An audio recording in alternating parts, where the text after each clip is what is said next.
안녕하세요. 안녕하세요. 네. 제가 아주 멀리 와 있어요. 한국을 떠나갔고, 이 먼 그 라오스, 여기 비엔티앙? 비엔티안. 티안. 예, 수도? 예, 수도입니다. 네. 와갖고, 또 여기 기쁜 교회에서 변정승 목사님, 또 우리 심원미 사모님, 두 선교사님이라고 해야 되겠죠? 같이 모시고, 오늘 좀 재미있는 얘기도 나누고, 이 교회 사역도 좀 들어보고, 네. 시간을 좀 가졌으면 해요. 먼저 여기 이 교회에 대해서 좀 네. 우선 전반적인 거를 목사님이 좀 한번 좀 얘기해 주세요. 아, 예. 라오스 기쁨교회는 2012년도 9월 30일 날 처음 개청 예배를 드렸고요. 지금 현재 이 자리가 아닌 다른 지역에 상가를 빌려서 처음 개척을 해서 네.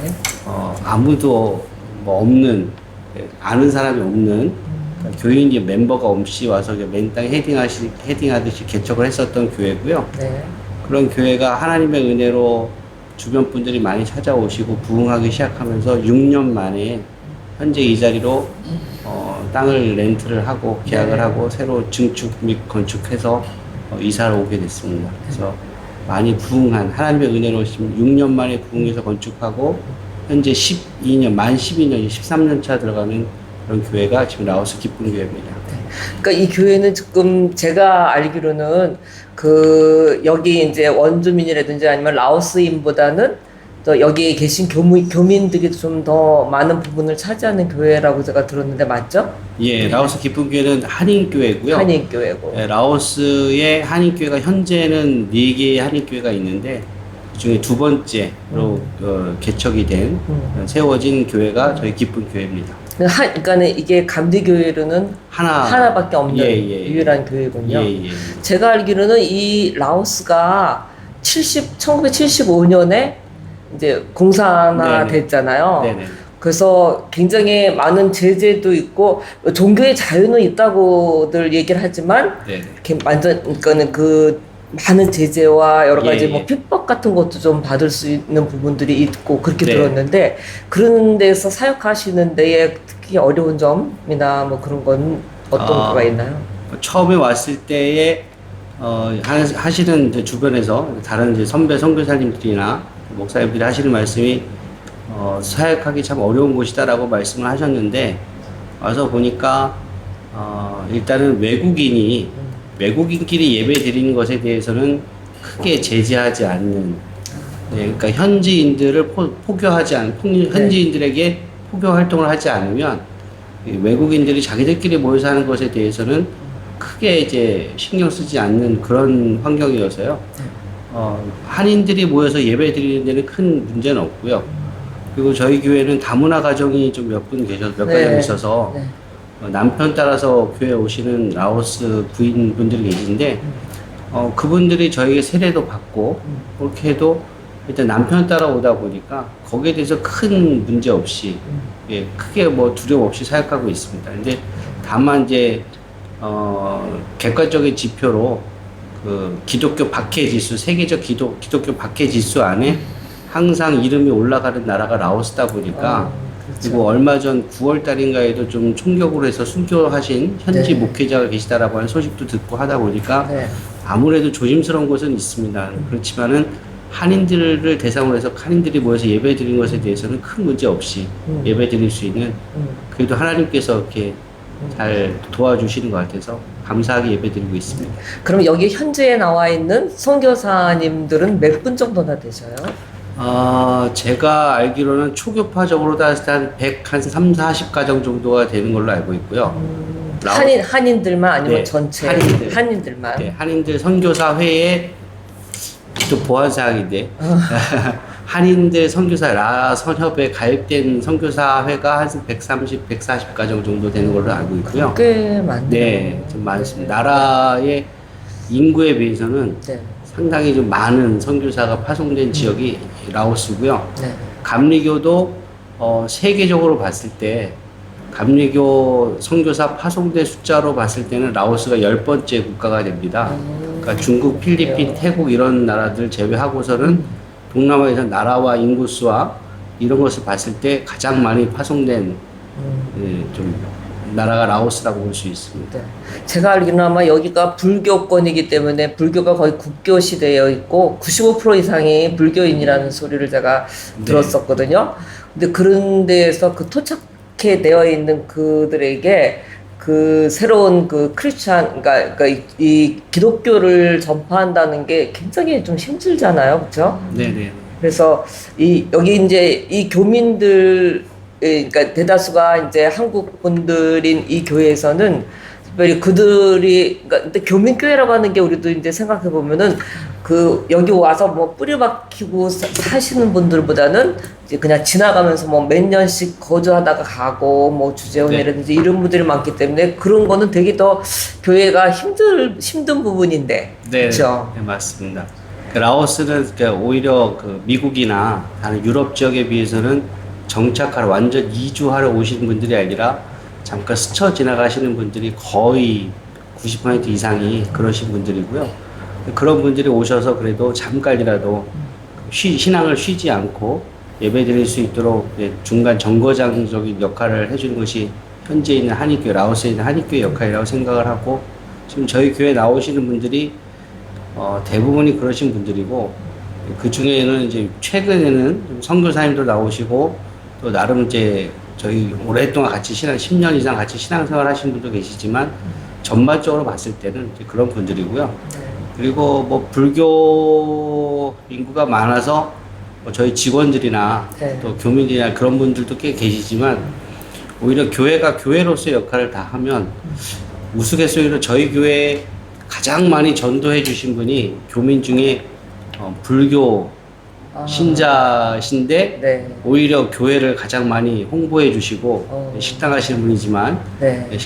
홍보해 주시고 안내해 주시고 하셔서 그분들이 오히려 저희들한테 전도 왕이 되신 와, 그런 것도 대단히 있습니다. 특이한 네. 케이스네. 그러다 보니까 그 뭐 불교가 그렇지만 교회가 교회로서의 역할을 잘 한다고 하면 또 관계를 잘 맺는다고 한다면 네. 그것은 두 번째 문제가 될 것 같습니다. 그러니까 그게 되게 지금 그 말씀이 네. 굉장히 마음에 와서 닿는 게 이제 이 교회라고 하는 게 이제 뭐 교민들을 물론 상대로 하지만 네. 이 교회 안에서 이루어지는 것들이 이렇게 알게 모르게 이 주변에 어떤 영향력을 끼쳤다는 거잖아요. 그래서 그것을 보고 또 그들이 마음에 감동이 돼서 이렇게 교회에 그렇게 전도를 할 수 있다고 하는 거는 대단한 그런 성과라고 그럴까? 할 수가 있고, 어쨌든 그 사역하다 보면 이제 목사님 나름대로의 사역이 있지만, 일반적으로 이렇게 한국이 아닌 이러한 좀 특별한 지역에 와서 사역하려면은 여러 가지 뭐 교육적인 면이라든지 아니면은 이 사회에서 또 해야 할 일들이 한국보다는 많이 있는데 그런 걸 아마 우리 사모님이 많이 담당하실 것 같아요. 제가 뵈도.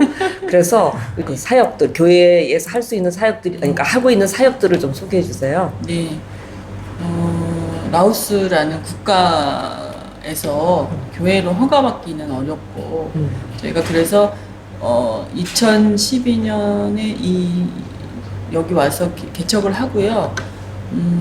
저희가 교육부 법인으로 센터를 저희가 등록을 하게 됐어요. 근데 처음에는 코로나 전까지는 라오스어, 한국어, 영어 그리고 교민분들 중에 자격증이 있으신 분들이 꽃꽂이 수업, 뭐 아동 요리 수업, 그리고 베이킹 수업, 그리고 바느질 수업, 퀼트 뭐 이런 수업들을 했어요. 네. 그래서 사실 교회 개척하고 와보기도 애매하고 또 교민분들은 사실 교회라는 곳이 좀 문턱이 있을 수 있잖아요. 맞아요. 근데 센터에 오셔서 그런 수업들을 다양한 언어나 문화적인 수업을 들으시면서 교회에 등록하신 분들도 계셨고 또 교회에 오셨다가 언어 수업이 있어서 또 언어 수업을 듣기도 하셨고 그래서 센터는 굉장히 잘 운영이 되어졌었어요. 네. 그래서 그게 말씀하신 대로 그 교회와 그리고 이 사회 그리고 교민분들과의 그 어떤 다리 역할을 하는 역할로 센터는 운영이 됐었던 것 같고요.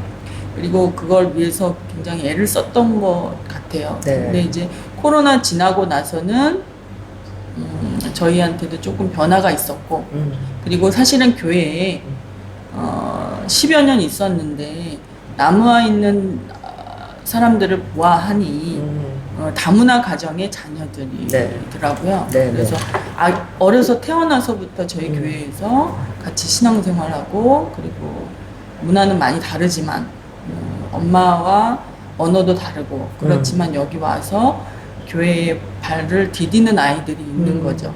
그래서 이제 그 아이들이 겪는 다양한 문제들이나 어려움들이나, 그리고 또 심리적인 거, 또 사회적인 거, 그리고 교육적인 거, 뭐 여러 가지들이 있는데, 그런 부분을 잘 도와줄 수 있는 그런 일을 하고 싶다.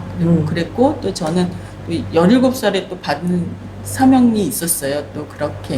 예, 그래서 그 부분을 하나님이 생각나게 하셨고, 또 계속 그런 일들을 해야겠다는 어떤 그런 계기가 돼 있었어서, 네. 그 이후로 그런 아이들을 모아서 하는, 실제로는 저희 교회에서는 성교원이라고 하는데, 네.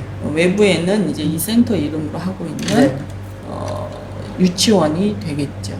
네, 그래서 그 유치원을 지금 운영하고 있는 거고요. 네. 실제로 저희는 한인 교회다 보니까 여기에 이제 현지인들이 막 와서 다양하게 많은 이들이 와서 이렇게 수업을 듣고 하게 오픈을 하기가 조금 제한이 있고 제약이 있다 보니 다문화 가정 중심, 그리고 또 한국 자녀들 중에 어려서부터 영어 학교나 라오인들과 많이 만나야 되는 그런 학교를 다니면서 부딪히는 언어 지연, 그리고 사회성의 혼란, 사회성이 부족해지고 또 여러 가지가 어려움이 처해진 아이들을 위해서 한국어도 가르치고 영어도 가르치고 그리고 라오스어도 좀 접근을 해주고 하는 기관으로 이제 지금 작게 시작해서 소수 정예로 그렇게 운영을 하고 있습니다.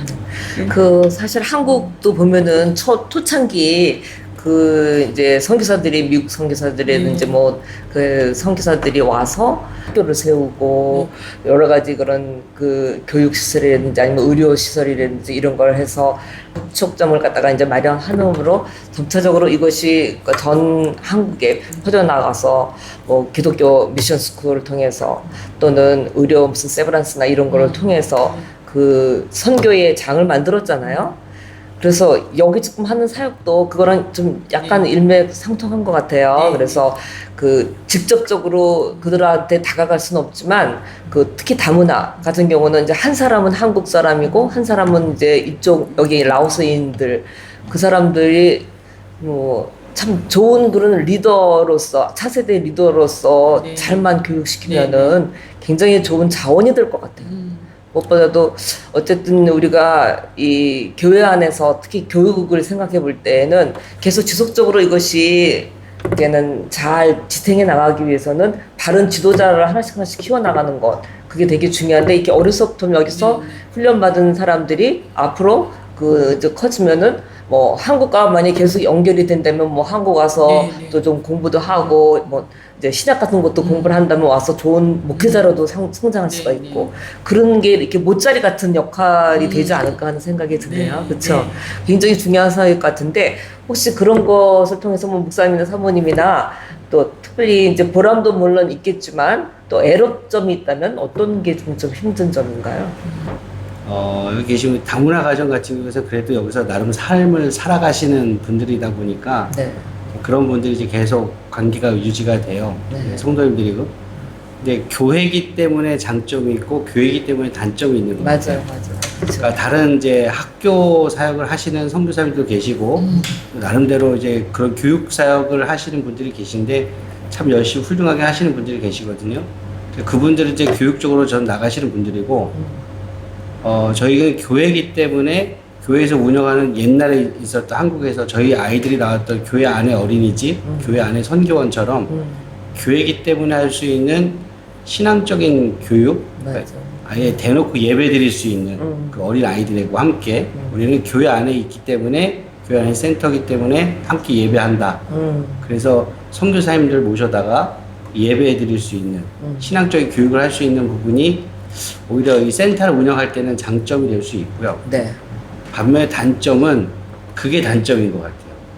교회이기 때문에 사람들이 보는 시선이 달라지게 있어요. 그래서 문턱을 상당히 높다고 생각하시는 그런 분들이 좀 있고요. 네. 그 다음에 어쨌든 이것도 자비량이 아닌 그래도 센터에서 어느 정도의 그 일정 금액을 받고서 운영을 해야 되는 상황인데 교회이기 때문에 사람들이 보는 시선이 달라지고 그것 때문에 교회에서 왜 이래? 라고 하는 얘기를 들을 때가 가끔씩 있거든요. 그러니까 사람들의 시선? 이런 것들이 조금 장점이 될 수도 있고 단점이 될 수 있는 교회이기 때문에 장점, 교회이기 때문에 단점 네. 이런 것이 좀 있을 수 있다라고 볼 수 있고요. 그게 가장 큰 애로점일 것 같아요. 그다음에 이걸 운영할 때는 성도님들이 함께 좀 마음을 다 모아줘야 될 텐데 여기서 같이 사역하시는 분들은 주로 이제 발렌티어로 하시는 분들이 교육하시는 분들이 선교사님들이시거든요. 근데 이분들도 언젠가 또 나름대로 본인의 사역을 또 찾아가야 되는 그런 상황이 될 테니까 꾸준하게 같이 할 수 있는 분들이 있으면 참 좋겠는데 그 부분도 좀 쉽지 않은 것 같아요. 사람을 만난다라고 하는 것, 관계적인 부분이 왜냐면 성도들은 함께하는 성도들은 참 재능 있고 하신 분들이 달란트가 있으신 많은데 그분들은 주로 계셨던 분들이 길면 3년, 짧으면 1, 2년 안에 다 그렇죠. 바뀌는 로테이션이 되는 맞아요. 그런 상황이다 보니까 항상 센터에 찾아오신 분들이 코로나 전에 한 500명 이상 한 교민들이 찾아오셨었거든요. 그러니까 많은 숫자인데요. 네, 지금까지 네. 하면은 교민들 문화센터에 찾아오신 분들이 한 1000명 이상은 찾아왔다 가셨을 거예요. 네. 근데 그분들 중 다 나름대로 삶을 다 찾아가시는 분들이고 또 계셨다가 또 가시는 분도 계시고 그러다 보니까 만남과 헤어짐이 가장 힘들고 어려운 점이 될 수 있을 거다 생각이 됩니다. 맞아요. 그렇죠. 근데 이제 여기서 이렇게 사역을 이렇게 하시면은 저희도 이제 이민 생활을 뭐 오래 하다 보니까 특별히 굉장히 그러니까 뭐 언어라든지 아니면 문화라든지 이런 충격들도 있고 또 특히 이제 여기서 자녀들이 있으니까는 그 자녀들의 뭐 그런 문제라든지 그런 여러 가지 좀 애로점들을 많이 이렇게 안고 살아가야 되잖아요. 목사님은 그런 거 어떤 식으로 어려움을 해소하시나요? 네. 글쎄 저희 자녀들은 주님께서 잘 키워주셔서 은혜로. 예, 주의 은혜로 지나고 나서 보니까 네. 잘 아이들이 잘 커준 것 같은데 사춘기 없이 좀 넘어간 것 같은 이제 아빠 입장에서 봤을 때는 네. 그래 보인다. 아이들은 나름대로 힘들었을 것 같아요. 네. 그래도 이 한인 교회다 보니까 그래도 아이들이 바깥에서 처음에 아이들이 학교 갈 때는 감리교 선교사님 운영하시는 국제학교에 도움을 주셔서 보낼 수가 있었는데 저희 아이들은 왔을 때 알파벳을 제대로 모르고 온 아이들이었거든요. 그 아이들이 처음에 학교 갈 때는 교복을 입고 라오스는 다 교복을 입으니까 유치원부터 교복 입고 가니까 너무 좋아했었어요. 네. 그래서 네. 스쿨버스를 타고 학교 갈 때는 웃으면서 갔던 애들이 아침 7시에 출발했던 애들이 오후 3시 반이 돼서 집에 돌아오니까 스쿨버스에서 내리자마자 붙잡고 대성통곡을 하더라고요. 네. 지금 생각해보니까 알파벳도 모르는 애들이 가서 그치, 얼마나 힘들었겠어. 영어로 수업을 듣고 왔다는 자체가 네. 아무런 말도 없이 네. 이렇게 왔다는 그냥 바보가 돼서 왔었을 텐데 얼마나 힘들었겠어요. 근데 그 아이들이 하루가 지나니까 네. 와서 씩 웃더라고요. 오. 네, 웃으면서 학교 다니기 좋다고. 근데 그게 그 학교 안에 있었던 다른 친구들을 만나게 된 거예요. 네. 근데 그 아이들 그런 친구들을 만나면서 이제 잘 잡아가는 모습이 교회 안에서 있었던 것 같아요. 교회 안에서 한인교회다 보니까 한참 코로나 이전에 저희 중고등학부 아이들이 한 30명 정도 했었는데 주재원 아이들까지 포함해서 다. 근데 그 또래들이 참 많아서 아이들끼리 참 잘 지냈었던 것 같아요. 교회 안에서 신앙생활도 하고 잘 지냈던 것 같고 그래서 아이들 때문에 큰 걱정은 좀 덜 했었던 것 같고요. 오히려 이제 아까도 말씀드린 관계 이제 만남과 헤어짐이 자꾸 반복되다 보니까 이게 해외에 살면서 좀 채워지는 은혜가 하나님 채워지는 은혜가 계속 있어져야 되는데 맞아요. 이렇게 가끔씩은 좀 고갈된다는 느낌이 들 때가 있어요. 더 많이 기도하고 더 영성 충만한 모습이 돼야 될 텐데 가끔씩은 좀 이렇게 고갈되고 메말라 간다라는 느낌이 들 때가 있어서 그래서 조금 힘들 때가 그래요. 있었죠. 뭐 어느 목회자들이나 다 뭐 꼭 이 비단 이거 아니더라도 누구나 갖고 있는 게 그 목회자들의 항상 그 네. 결여되어 있는 부분. 그 네. 스스로 느끼는 거지 남들이 보면 안 그런데도 내 본인이 또 그렇게 느껴질 때도 있고. 그 이 지역이 어떤 지역인지는 잘 모르지만 지역 사회와의 뭐 어떤 그런 그 같이 뭐 연결되어 있는 그런 뭐 사회라든지 그런 것도 있나요? 지역 사회에 좀 이 교회가 나가서 할 수 있는 그런 활동이라든지 뭐. 네, 저희들은 지역사회 이 지역사회가 어쨌든 다 주변에 보면 이 동네 새로 이사 온 이 지역 안에 네. 옆에 있는 분들이 전부 다 다문화들이세요. 거의 대부분이. 네. 그러니까 베트남, 바로 옆에는 오른쪽에는 베트남, 왼쪽에는 일본, 바로 맞은편에는 새로 이사 왔는데 예전에는 베트남 교회가 바로 앞에 있었고요. 네. 작은 베트남 교회가. 지금은 파키스탄 네. 사람들. 여기다 보니까 다 다양한 분들이고 종교적으로 상당히 좀 다가가기가 좀 어려운 그런 분들이세요. 근데 다행히 저희가 저희 일산 광림교회 소속인데 그 안에 코리아 투게더라고 하는 그런 문화 법인이 사단 법인이 하나 있어요. 거기 라오스 지회가 됐는데요. 교육 문화 컨텐츠를 많이 하시는 거거든요.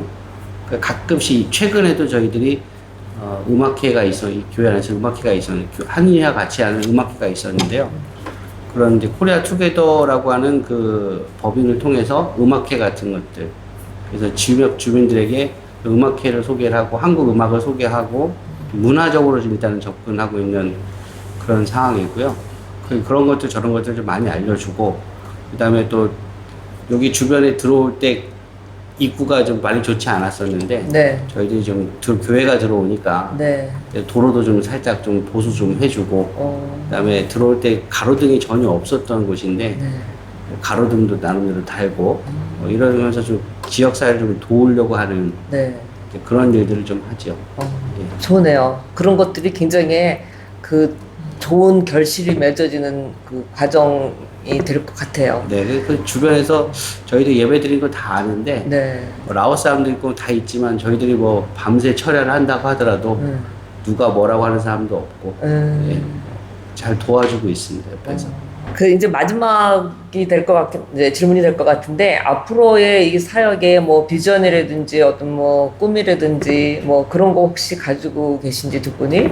저는 아까 또 잠깐 말씀하셨는데 제가 이 선교원을 하게 된 계기는 센터 운영을 10여 년 해왔는데 실제로 그냥 거쳐가는 사람들이었고 네. 저희는 그냥 서비스업으로 이렇게 도움을 주고 그리고 교회에 오는 어떤 역할 그 역할로 끝이 났더라고요. 네. 그래서 그걸 제가 제 스스로 판단할 수는 없는데 조금 아쉬움이 남았던 건 저희가 떠나고도 이 교회가 계속해서 존속할 수 있고 그리고 또 이곳이 어떤 곳으로 남을까라는 것에 대해서 생각을 해봤을 때 저희가 있으니까 지금은 계속 그냥 단발적인 수업들, 단기 수업들을 하지만 그런 부분에서 좀 아쉬움이 많이 있었고 그래서 또 저에게 하나님 기억나게 하셔서 이런 일들을 또 시작을 하게 됐는데 이 일에 같이 이렇게 하시는 분들이 있으세요. 네. 근데 그분들과 함께 할 수 있으면서 지금 이렇게 선교원을 운영을 하는데 이것을 통해서 하나님이 저도 제가 실제로 중학교 미션 스쿨에서 스크랜턴 선교사가 지은 미션 스쿨에서 졸업 여행을 보내줬는데 거기가 그 수련원이었어요. 그리고 제가 거기서 하나님을 만났어요. 그래서 그때 들었던 채플 그리고 신앙 믿음의 선생님들 그리고 합창으로 같이 했지만 그 모든 게 다 이제 찬양이었고 했던 게 생각이 나고 제가 이 땅에서 할 수 있는 일은 하나님께 소망을 두고 기도하기는 저도 이 땅에서 그렇게 작은 역할이지만 그런 역할을 할 수 있고 또 이것이 계속 이렇게 저 같은 그때 그 미션 스쿨에서는 제가 이렇게 될 줄 모르셨거든요. 학교 선생님들도 그렇고. 근데 분명히 이 기관이 그런 기관이 되기를, 그리고 학교가 되고 큰 나무가 되어서 이곳을 깃들인 자들이 말씀을 듣고 예배를 드리고 새롭게 살아나고 그런 기관이 되고, 또 저도 그런 소망을 갖는 거예요. 제가 그런 선교사가 될 수 있을까? 그런 생각들을 많이 했는데, 그간은 이제 뭐 목회, 한인 목회 뭐 이런 일들도 많이 돕고 했지만, 제가 그 하나님이 이 일을 하게 하신 첫 번째부터 이제 그것들을 다 생각나게 하셨어요. 그 과정들을 다. 그래서 하나님이 우연히 없이 저에게 비전을 저한테 주셨고, 그리고 그 17살에 받았던 그 비전대로 하나님이 지금까지 인도하셨기 때문에 앞으로도 이곳이 그 뿌리가 내려져서 귀하고 복된 아이들이 이곳에서 나오고, 저처럼 전혀 그렇게 살지 않을 생각도 못했던 그런 일들을 하는 리더자들이 이 기관을 통해서 나오기를 소망하고, 기관이 크고 작고에 상관없이 정말 그 안에 하나님의 사랑과 그다음에 말씀이 온전히 전해지는 그런 기관이 되기를, 그런 비전을 가지고 있습니다. 맞아요.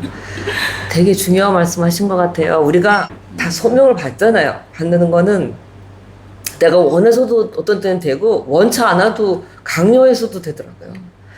그래서 어쨌든 나에게 주신 그 소명, 그거를 우리가 이제 이루어 나가는데 결국은 지금 얘기하신 것 같이 우리는 사라져 없더라도 나중에 그것이 그러니까는 새로운 생명으로 태어날 수 있는 그런 사람들을 키워나가는 거, 결국은 사람을 얻고 생명을 살릴 수 있는 사람을 키워나가는 게 우리가 반드시 해야 될 가장 큰 사명이라고 생각하는데, 여기 지금 그 유치원 보잘것없는 조그만 애기들이지만 오병이어의 기적을 이루신 것 같은 그런 기적이 그 어린 애들을 통해서 분명히 싹트고 자라고 성장해서 한 사람이 올바르게 생겨주면 그 한 사람이 이 어려서부터 자라나오면서 가지고 있었던 그런 모든 것들, 그런 것들이 언젠가는 그것이 또 아름답게 꽃을 피워서 그 이 라오스 지역의 곳곳에 그들이 정말 가서 바른 지도자의 모습을 가지고 또 여기서 어쨌든 신앙 교육받았던 그 신앙의 토대가 돼서 바르게 한 사람의 지도자들이 세워진다면, 좋은 크리스천의 지도자들이 세워진다면 그것처럼 귀한 일이 어디 있겠어요. 마지막에 이제 목사님만 간단하게 비전에 대해서 얘기하시고 우리가 오늘은 좀 마무리 줘야 될 것 같아요. 네.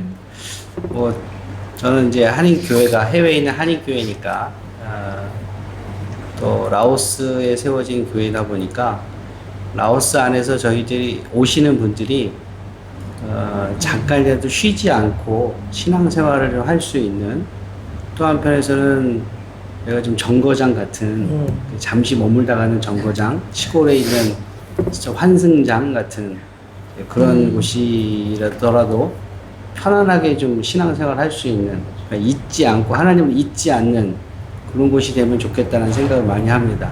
또 한편에서는 뭐 해외 한인교회 선교의 전초기지다라고 얘기를 하는데, 실제로 저희들이 하는 일들이 선교사님들 돕는 일을 좀 더, 한인교회니까 그래서 현지에 있는 선교사님들을 좀 더 도울 수 있는 그런 역할을 하면 좋겠다는 생각을 좀 많이 하고요.